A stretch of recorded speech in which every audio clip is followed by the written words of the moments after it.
I started smoking pot when I was 16, and my dad kicked me out of the house for doing that. He gave me an ultimatum. He's like, either you quit smoking pot or you can't live with us anymore. So he sent me to live with my mom when I was 16. My mother was a huge drug addict. She got me into crack cocaine when I was 17. We did it together. She actually enabled me. She actually kept asking me, forcing me to go make money so we can pay for our crack that she would do. So that was an addiction that was instilled in me at that age. When I turned 18, I went right into adulthood. My mom killed herself when I turned 18, right after. So I was living with her at the time, so it kind of shook me up. I didn't have any place to live, so I had to start working at that time, and I had to live with my grandma after that, and it's been an absolute downhill spiral ever since. So after I was 18, after mom passed, it threw me down a real bad loop. I started doing a whole bunch of drugs: heroin, meth, acid, shrooms, anything that would kill the pain at the time. And from when I was 18 to when I was 25, I did not stop using drugs.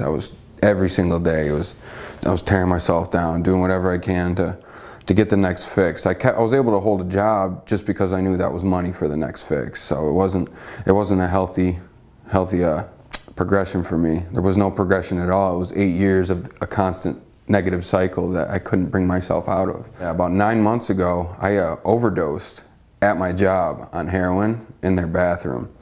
And my boss, he's like, "What the heck are you doing?"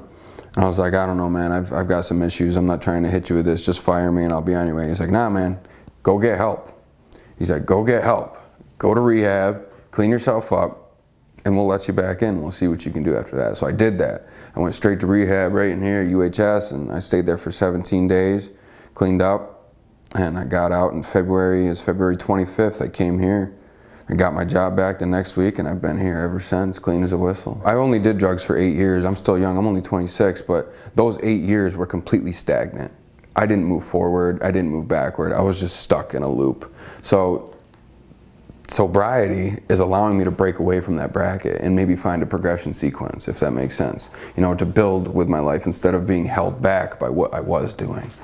I hope to really build the bond with my father. I just want to make sure the last 10 to 15 years of our lives are as connected as possible. I want to learn as much as I can from him because I got taken away from him by my own choices at a young age. So I'm trying to rekindle that while I have the chance before I lose it.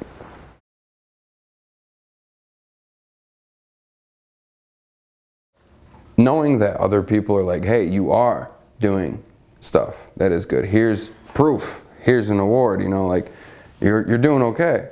That makes me feel okay, because sometimes I doubt myself too much. So knowing that other people are like, "Yeah, breathe, you're doing all right. Here's why." You know, it helps me. It helps me understand that things are okay. I can't thank this place enough. I can't thank Kim enough. I can't thank the staff enough for putting up with us, because, you know, we're not that easy to deal with. We're a bunch of homeless cats, but we're humans. So I still feel like it feels good to know that people that have stuff still do help the people that don't. So it's good to know that society is still humane. I just gotta thank you guys, or thank whoever it is, truthfully, because it's taken me, or it's allowed me to find a new mindset. So thank you.